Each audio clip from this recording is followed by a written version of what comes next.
Today it gives me great pleasure to introduce Anne Townsend from the Arthritis Research Centre of Canada in Vancouver. Welcome, Anne. Thank you very much for coming to join me today. And you and your group have undertaken some very interesting work entitled The Ambivalent Attitudes, Accessing Information and Decision Making, an interview study of medication use in early rheumatoid arthritis. So perhaps you'll give me some background and the reason why you undertook this research. Well, thanks very much for inviting me to talk about the research. It's always a great opportunity to do that. It's funded by the Canadian Institute of Health Research, and the principal investigator is Linda Lee, based at the Arthritis Research Centre. And we're interested in people's experiences of early rheumatoid arthritis and the gaps really between onset of symptom and then getting on a treatment plan. So that really inspired the study. It's a qualitative project, and we interviewed 38 people about their experiences. All of those we recruited had a diagnosis within 12 months. It was a very recent diagnosis, and we asked them questions, open questions, about their experiences from early onset, that is when they first noticed anything wrong or any symptoms, right through to their post-diagnosis experiences. And that was pathways through care in the context of their daily life. So they were encouraged to talk about anything that was important to them and their priorities. So we really asked them about their symptoms, their impact on daily life, what helped, what they did about them, anything to do with their health professional meetings and consultations, when they went to the GP, why they went to the GP. And we didn't actually have a question about medication, and I know the paper's about medication, but not surprisingly, medication occupied a central place in their management strategies. So that's how this paper came about. So the analysis was everything they told us really about their medication use in that first 12 months. Right. And what kind of results did you find? Well, overall, I think one of the main findings was for everybody that they were ambivalent about medication. And by that I mean there were tensions around taking any kind of medication at all. So that was their overall attitude, I suppose. That's the backdrop to which they sort of were talking about taking medications.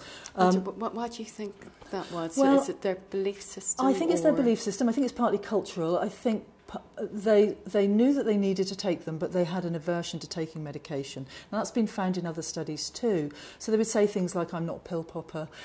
So there's a bit of a cultural thing going on there too. And I think people don't like putting things into their bodies that they don't completely understand unless they have to. So I'm not saying they didn't take medications. They did, and they took painkillers, for instance, over-the-counter medications before they went even to see their GP, which actually delayed them going to see their GP, which could be seen as a problem because that slowed down the diagnosis. They were particularly ambivalent and were in two minds about taking DMARDs. And I think that's when they went to the rheumatologist, they got the diagnosis, they were relieved in the main about getting the diagnosis. But one thing they were told was, we're going to put you on aggressive treatment. And I think that word aggressive, although we understand it, I think that rings alarm bells. If they're ambivalent already and they hear the word aggressive, they might be grateful that they've got a diagnosis and they're on a treatment plan, but they don't really understand the importance of the medications. They don't get the opportunity, I think, from what they're telling us, to discuss those medications in the consultation.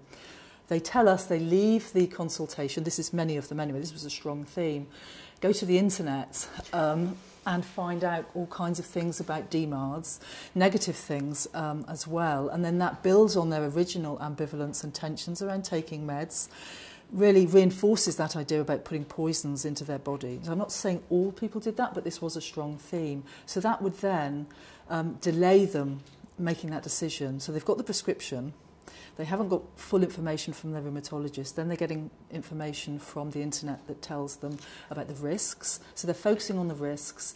Building on that, another theme is that they feel they don't have the opportunities to talk to anybody about the medications any further.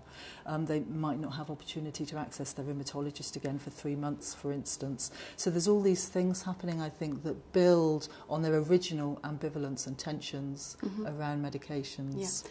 And did you research come up with how patients would link into clinical nurse specialists? Because certainly in the UK they play a very important role with the education. Yeah.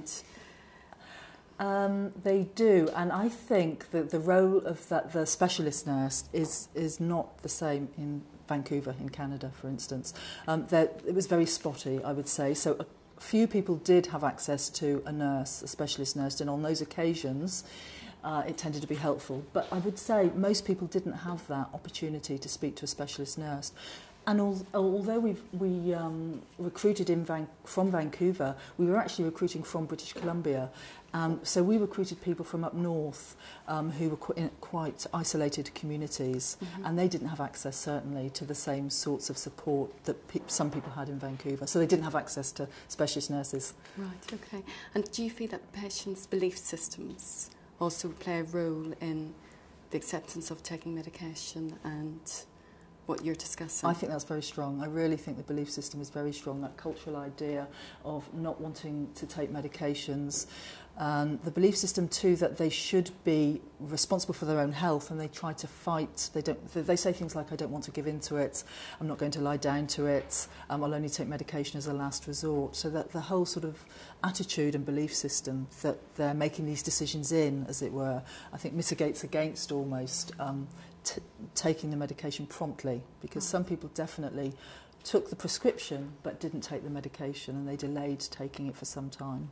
And are you planning to undertake any further research? Yeah, we are. We're actually undertaking research, similar research at the moment, and we're talking to people about their early experiences again over 12 months. So we're going back to talk to them 3 times over, 4 times in all. So we have 1 interview, and then we follow up with 3 more interviews over 12 months, which is really great, because then we can track their decision making and see how they change their minds and what impact the internet has on them over a period of time, if they're using the internet differently, if they learn to negotiate consultations more effectively, and if they find their way through the healthcare system more effectively. And I think that sort of seems to be happening.